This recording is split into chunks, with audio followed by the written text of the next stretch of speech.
প্রথমে আমি বাংলাদেশ জামাতে ইসলাম এবং তার নেতৃবৃন্দকে আন্তরিকভাবে ধন্যবাদ জানাচ্ছি। আজকে আমাকে, আমার সাথে আমার নেতৃবৃন্দকে এবং আমার সাথে আমার সফর সঙ্গীবৃন্দকে এই ইফতার মাহফিলে দাওয়াত দেওয়ার জন্য। সম্মানিত সকল নেতৃবৃন্দ, উপস্থিতিবৃন্দ, আজকে এখানে শুধু আমি নই, এখানে শুধু বাংলাদেশ জামাতে ইসলামের নেতৃবৃন্দ বা কর্মীবৃন্দই নয়, আমাদের বাইরেও এখানে অন্যান্য আরও রাজনৈতিক দলের নেতৃবৃন্দ আছেন।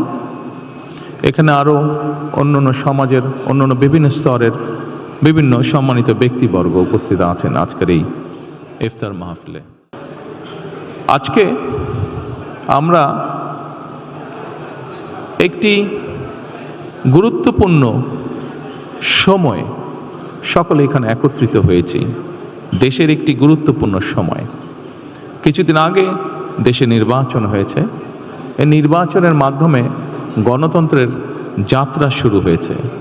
যে গণতন্ত্রের জন্য বাংলাদেশের মানুষ প্রায় এক যুগেরও বেশি সময় ধরে অকাতরে জীবন দিয়েছে, বিভিন্ন অত্যাচার, নির্যাতন, গুম, খুনের শিকার হয়েছে। এত ত্যাগের বিনিময়ে আমরা আজকের এই গণতন্ত্রের যাত্রা যেটি সূচনা হচ্ছে বা হয়েছে নির্বাচনের মাধ্যমে, সেটি সুযোগ পেয়েছি। এই ত্যাগের মাধ্যমে, এই আত্মত্যাগের মাধ্যমে হাজারো মানুষের অত্যাচার, লক্ষ মানুষের নির্যাতনের মাধ্যমে আমরা আমাদের বাক, ব্যক্তি স্বাধীন গণতান্ত্রিক অধিকার চর্চার সুযোগ আমরা ফিরে পেয়েছি।